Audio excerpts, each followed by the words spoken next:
ఈరోజు మనము ఒక బెస్ట్ స్వింగ్ ట్రేడింగ్ సెటప్ని ఈ వీడియోలో మనం చూడబోతున్నాము.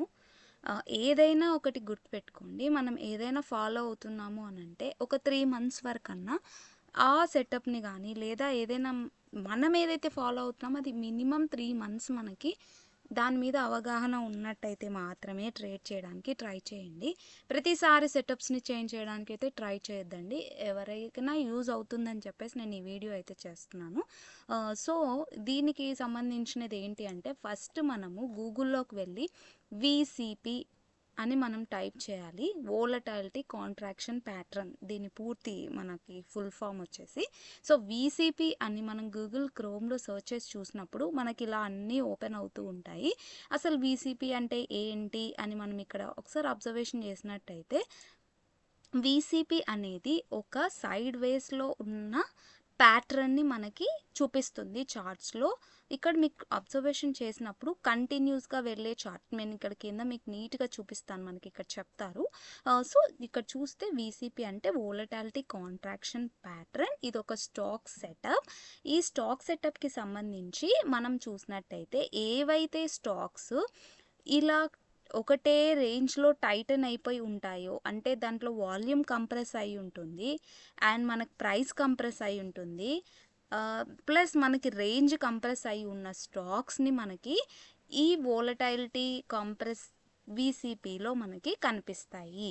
మెయిన్గా కీ పాయింట్స్ దీంట్లో ఏంటంటే, ప్రైస్ కాంట్రాక్షన్స్ అనేవి లోగా ఉండి మనకి పుల్ బ్యాక్ అనేది దాంట్లో కనిపిస్తుంది, వాల్యూమ్ డిక్రీజ్ అయి ఉంటుంది, దాంట్లో ఏదో ఒక సిమెట్రీ స్ట్రక్చర్ ఫామ్ అయి ఉండిండొచ్చు లేదా సపోర్ట్ అండ్ రెసిస్టెన్స్ ఉంటుంది అండ్ మనకి పివోట్ పాయింట్స్ దగ్గర లో సప్లై అయితే ఉంటుంది అండ్ దీంట్లో అప్ ట్రెండ్ కంటిన్యూషన్ కూడా ఈ స్టాక్స్లో మనకు కనిపిస్తాయి. మెయిన్ కీ పాయింట్స్ అనేవి ఇవి మనం ఎలా చూసుకోవాలి అని అంటే, ఇక్కడ మనం చూసినట్టయితే ఎగ్జాక్ట్గా మనకి ఇక్కడ ఎగ్జాంపుల్కి ఊరికే మనకి చార్ట్ అయితే ఇచ్చారు కదా, ఇక్కడ అబ్జర్వేషన్ చేస్తే మనము చూడండి, ఇక్కడ అప్ ట్రెండ్లో ఉంది, ఇక్కడ నుంచి ఫాల్ వచ్చింది. ఈ చార్ట్ అంతా మనం అబ్జర్వేషన్ చేసినప్పుడు మనకి ఏం అర్థమవుతుంది, ఒకే కాంట్రాక్షన్లో ఇక్కడ చూడండి ఇంత రేంజ్లోనే వాల్టైట్లో ఉండి ఒకసారి బ్రేక్ అయ్యాక మనకి మొమెంటం చేస్తుంది. ఎప్పుడైనా మనం స్వింగ్ ట్రేడింగ్ స్టాక్స్ మనం సెలెక్ట్ చేసుకునేటప్పుడు ఇలా రేంజ్లో ఉన్న స్టాక్ సడన్గా బ్రేక్ అయినప్పుడు వచ్చే వాల్యూమ్ మనకి ఇంపార్టెంట్ కదా. ఏదైనా స్టాక్లో మంచి మొమెంటం ఉన్నప్పుడు స్వింగ్ ట్రేడింగ్లో మంచి ప్రాఫిట్స్ని క్యాప్చర్ చేసుకోవడానికి ఛాన్స్ అయితే ఉంటుంది. సో ఇలా మనం విసిపి అని క్రోమ్లో టైప్ చేయగానే అన్నీ వస్తాయి కదా. సో మనం charting.comకి సంబంధించిన విసిపిని మనం సెలెక్ట్ చేసుకున్నట్టయితే ఇలా స్టాక్స్ అన్నీ కూడా మనకి డిస్ప్లే అవుతాయి. మీరు ఇక్కడ చూసినట్టయితే 46 స్టాక్స్ అనేవి మనకి ఈ విసిపికి సంబంధించిన స్టాక్స్ కనిపిస్తున్నాయి. ప్రతి స్టాక్ని మనము స్టడీ చేస్తూ ఉంటాము. ఇలా ప్రతి స్టాక్ని చూసి మనకి ఏదైతే నిజంగా మన నార్మ్స్లోకి వచ్చిందో, సో ఇది బ్రేక్ అయింది అనిపించిందో చార్ట్ చూసినప్పుడు వాటిని మనం సెలెక్ట్ చేసుకుంటాం. చూడండి, ఈ స్టాక్స్ అన్నీ కూడా మనకి వీళ్ళు ఈ విసిపికి సంబంధించిన స్టాక్స్గా మనకు చెప్తున్నారు. సో ఫర్ ఎగ్జాంపుల్కి మనము ఈ జియోఫిన్ స్టాక్ని సెలెక్ట్ చేసుకుందాము. సో ఫైల్స్లోకి నేను వెళ్తున్నాను. మనకి ఫర్ ఎగ్జాంపుల్కి జియోఫిన్ స్టాక్ వీళ్ళు చూపిస్తున్నారు. సో జియోఫిన్ స్టాక్ని మనం అబ్జర్వేషన్ చేద్దాం. ఈ చార్ట్ని మనం చూసినప్పుడు మనకి ఏమనిపిస్తుంది, చార్ట్ ఫస్ట్ అబ్జర్వేషన్ చేసినప్పుడు ఎగ్జాక్ట్గా మనకి ఇక్కడ చూస్తే ఈ ప్యాటర్న్ ఇక్కడ సైడ్ వేస్ అయింది, తర్వాత బ్రేక్ అయ్యి రీటెస్ట్ అయినప్పుడు ఇక్కడి నుంచి మొమెంటం స్టార్ట్ అయింది. అండ్ మనం ఇక్కడ అబ్జర్వేషన్ చేయాల్సిన విషయం ఏంటి అంటే, ఇక్కడ ఒక రెసిస్టెన్స్ జోన్ ఉంది. సో ఎప్పుడైతే సైడ్ వేస్ చేసి మార్కెట్ వెళ్ళిందో, అంటే ఈ జియోఫిన్ చార్ట్లో మనకి ఇక్కడ వెళ్ళిందో, ఈ రెసిస్టెన్స్ బ్రేక్ అయ్యాక రీటెస్ట్ అయ్యి మొమెంటం చేసింది అండ్ మళ్ళీ ఇక్కడ ఒక రెసిస్టెన్స్ ఉండింది, దీన్ని క్రాస్ చేసి మళ్ళీ రీటెస్ట్ అయ్యి ముందుకు వెళ్తూ ఉంది. అంటే ఈ ప్యాటర్న్ ఇలా వెళ్తూ అప్ ట్రెండ్లో ఉంది. సో ఇది అప్ ట్రెండ్ కంటిన్యూషన్ ప్యాటర్న్ అని మనకు అర్థమైంది. సో ఎప్పుడైతే ఈ రెసిస్టెన్స్ బ్రేక్ చేసిందో, ఇది రెసిస్టెన్స్ బ్రేక్ చేసినప్పుడు మనం ఈ చార్ట్లో చూసినప్పుడు మనకి ఏమనిపిస్తుంది అంటే, యాజ్ పర్ డౌ థియరీ ఈ చార్ట్ అనేది మనకి 4th పాసిబిలిటీని క్రాస్ చేసి మొమెంటం అప్వర్డ్ చేస్తుంది అండ్ ఆల్రెడీ ఇది టార్గెట్ ఇచ్చేసింది. ఇది మన టార్గెట్ అవుతుంది. మనం ఎంట్రీ ప్లాన్ ఎప్పుడు తీసుకోవాలి అని అంటే, ఈ చార్ట్లో ఇక్కడ రీటెస్ట్ అయి వెళ్ళినప్పుడు ఈ క్యాండిల్లో ఎంట్రీ తీసుకొని ఉండాలి. అప్పుడు మాత్రమే మనం ఈ ఈ చార్ట్లో ఎంట్రీ తీసుకోవడానికి పాయింట్ ఉంది. బట్ ఇప్పుడు ఎగ్జాక్ట్గా ఇది ఒక రెసిస్టెన్స్ పాయింట్లో ఉన్నప్పుడు ఇలా మూమెంటం అయిపోయిన దానిలలో ఎంట్రీ తీసుకోవడానికి ట్రై చేయకూడదు. ఇంకా మనకు 45 స్టాక్స్ ఉన్నాయి. సో ఆ 45 స్టాక్స్లో మనం అనాలిసిస్ చేసుకొని ఏదైతే మనకి ఎగ్జాక్ట్ ఎంట్రీ పాయింట్స్ ఉన్నాయో అక్కడ మనం ఎంట్రీ అయితే తీసేసుకుంటాం. సో ఇక్కడ మనం ఎంట్రీ తీసుకోవాల్సిన పాయింట్ వచ్చేసేసి ఈ క్యాండిల్లో మనకు కన్ఫర్మ్ అయిపోయింది మంచి మూమెంటం స్టార్ట్ కాబోతుందని. ఎలా నేను ఇది మంచి మూమెంటం స్టార్ట్ కాబోతుందని అనిపించింది? ఈ క్యాండిల్ మనం చూసినట్టయితే బుల్లిష్ మోరబోజు క్యాండిల్ అండ్ ఎగ్జాక్ట్గా వాల్యూమ్ కూడా చూడండి, మనకి ఏదైతే ఈ ఈఎంఐని క్రాస్ చేస్తూ వాల్యూమ్ క్లోజ్ అయింది. సో ఆ ప్లేస్లో మనం ఎంట్రీ అనేది ఎగ్జాక్ట్గా తీసుకుంటాం. మీకు ఇంకా కావాలంటే దీంట్లో ఆర్ఎస్ఐని కూడా మీరు యాడ్ చేసుకొని తీసుకోవచ్చు. సో ఇది ఆల్రెడీ టార్గెట్ ఇచ్చేసింది. సో ఈ స్టాక్ కాకుండా మనము ఇంకొక స్టాక్ని చూద్దాం. ఫర్ ఎగ్జాంపుల్కి నేను కేపీఆర్ మిల్ స్టాక్ని తీసుకుంటున్నాను. ఈ కేపీఆర్ మిల్ స్టాక్ని మనం అబ్జర్వేషన్ చేసినప్పుడు ఇది కూడా సేమ్ మనకి ఒక రెసిస్టెన్స్ ఉండింది, అది బ్రేక్ అయి మొమెంటం చేసింది, ఇప్పుడు రీటెస్ట్ అయింది. సో ఇది ఫస్ట్ ప్లేస్ రీటెస్ట్ అయింది, ఇది సెకండ్ పాసిబిలిటీ బ్రేక్ అయింది, థర్డ్ టైం రీటెస్ట్ ఇక్కడ నుంచి మొమెంటం స్టార్ట్ అయింది. సో 1 2 3 అండ్ ఇది ఫోర్త్ పాసిబిలిటీ కాబట్టి ఎప్పుడైనా ఫోర్త్ పాసిబిలిటీలో స్టాక్ మంచి మొమెంటం చేసే ఛాన్స్ ఉంటుంది. సో ఈ కేపీఆర్ మిల్లులో ఇప్పుడు చూసినట్టయితే ఇవన్నీ కూడా ఓన్లీ ఎడ్యుకేషన్ పర్పస్ మాత్రమే, మీ ఓన్ అనాలిసిస్ చేసుకొని ఎంట్రీ ప్లాన్ తీసుకోవడానికి అయితే ట్రై చేయండి. సో ఈ కేపీఆర్ మిల్లో ఎంట్రీ ఎక్కడిచ్చింది అని మనం ఈ చార్ట్లో చూసినట్టయితే ఎగ్జాక్ట్గా మనకి ఈ క్యాండిల్లో ఎంట్రీ ఇచ్చింది 3rd జూలైలో.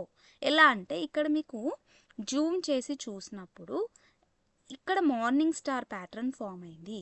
మార్నింగ్ స్టార్ ప్యాటర్న్ అంటే ఏంటి అనేది మీరు గూగుల్లో సెర్చ్ చేసినా ఎక్కడ చూసినా కనిపిస్తుంది. మీకు కావాలి అంతగా అంటే కమెంట్స్ చేయండి, తప్పకుండా నేను మార్నింగ్ స్టార్ ప్యాటర్న్ ఏంటి అనేది నేను మీకు ఎక్స్ప్లెయిన్ చేస్తాను. ఇక్కడ మార్నింగ్ స్టార్ ప్యాటర్న్ ఫామ్ అయిపోయింది. సో ఈ క్యాండిల్ క్లోజ్ అయినప్పుడు మనకు అర్థమైంది, ఓ ఇక్కడ మనకు మార్నింగ్ స్టార్ సెటప్ ఫామ్ అయింది. సో ఎంట్రీ తీసుకోవడానికి మనం ఎగ్జాక్ట్ రెడీ.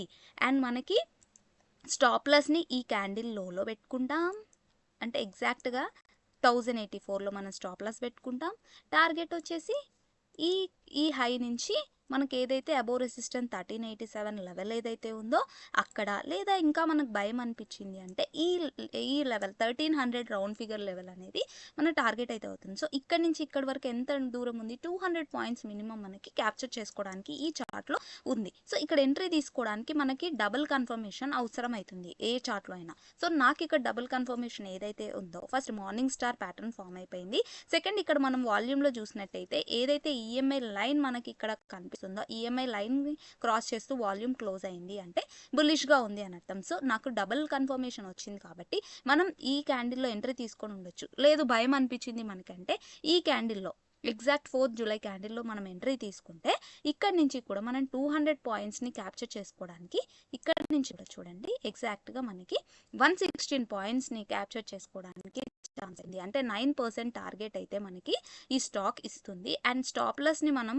ఇక్కడ ఒకవేళ ఈ క్యాండిల్లో తీసుకొని ఉంటే ఈ క్యాండిల్ లో నుంచి మన స్టాప్ లాస్ని 2% లేదా 3%ని మనం ప్లేస్ చేసుకున్నట్టయితే 34 పాయింట్స్ మనం స్టాప్ లాస్ని మెయింటైన్ చేస్తే, అండ్ ఇక్కడ అబోవ్ చూస్తే మనకి ఎన్ని పాయింట్స్ ఉంది, 1:3 రివార్డ్ రేషియో అనేది మనకి ఇక్కడ కనిపిస్తుంది. సో ఇలా మనము స్టాక్స్ని ప్లాన్ చేసుకోవాలి. ఫర్ ఎగ్జాంపుల్కి ఇంకా మీకు అర్థం కాలేదు, ఇంకొక సంబంధించిన ఏదైనా ఒక ఫర్ ఎగ్జాంపుల్ స్టాక్ని జష్ ఇంజనీరింగ్ లిమిటెడ్ స్టాక్ని నేను తీసుకుంటున్నాను మీకోసం, చూద్దాం. సో జష్ ఇంజనీరింగ్ లిమిటెడ్ స్టాక్ని మనం ఇక్కడ అబ్జర్వేషన్ చేసినట్టయితే ఎగ్జాక్ట్గా ఇది చూడండి ఒక రేంజ్లో ఉంది. సో సైడ్ వేస్ రేంజ్లో ఉంది, నిజమా కాదా? ఈ స్టాక్ చూసిన వెంటనే మనకి చార్ట్ చూసినప్పుడు మనం అబ్జర్వేషన్ ఒక 2 minutes చార్ట్ని ఎలా మనం కళ్ళతో అబ్జర్వేషన్ చేసినప్పుడు మనకి ఏం కనిపిస్తుంది, ఎగ్జాక్ట్గా ఇక్కడ చూసినట్టయితే మనకి ఈ ప్లేస్లో ట్రెండ్ లైన్ బ్రేక్ చేసింది, ఎగ్జాక్ట్ కదా చూడండి ట్రెండ్ లైన్ని బ్రేక్ చేసి రీటెస్ట్ అయింది ఇదే ట్రెండ్ లైన్ దగ్గర అండ్ మూమెంటం చేసింది. మళ్ళీ ఇక్కడ మనకి అదే ప్లేస్కి వచ్చి రేంజ్ని ఫామ్ చేస్తుంది. సో ఇక్కడ మనం ఒకవేళ జస్ట్ ఇంజనీరింగ్ లిమిటెడ్ స్టాక్లో ఎంట్రీ ప్లాన్ తీసుకోవాలి అనుకున్నప్పుడు ఈ ఏదైతే ఈ సైడ్ వేస్ జోన్ ఉందో ఆ జోన్ని క్లోజ్ చేసి ఒక కన్ఫర్మేషన్ క్యాండిల్ మనకు అవసరం అవుతుంది. సో ఇక్కడ మనకి ఏదైనా కన్ఫర్మేషన్ క్యాండిల్ వచ్చిందా? అబ్జర్వేషన్ చేస్తే no confirmation candle till now. ఒకవేళ ఇక్కడ నుంచి మనకు మంచి కన్ఫర్మేషన్ క్యాండిల్ వచ్చింది అంటే ఇక్కడ వరకు వెళ్ళడానికి ఛాన్స్ ఉంది అని మనం సపోర్ట్ అండ్ రెసిస్టెన్స్ని మార్క్ చేసుకొని చూసినప్పుడు సో ఎగ్జాక్ట్గా ఇదొక లెవెల్. సో ఈ లెవెల్ని టచ్ చేసే ఛాన్స్ అయితే మనకు ఉంది. సో ఇంతకన్నా ఇంకా భయం వేస్తుంది అన్నప్పుడు ఇక్కడ కూడా ఒక లెవెల్ ఉంది. సో ఇది మనం తీసుకోవడానికి ఛాన్స్ లేదు. బికాస్ మనకి ఇక్కడ చూడండి రిస్క్ అండ్ రివార్డ్ రేషియో చూసినప్పుడు ఇది బ్రేక్ అయింది అన్నప్పుడు ఇంత తక్కువ పాయింట్స్ మనం క్యాప్చర్ చేసుకోవడానికి ట్రై చేయకూడదు. 20 పాయింట్స్ కూడా ఇక్కడ లేదు.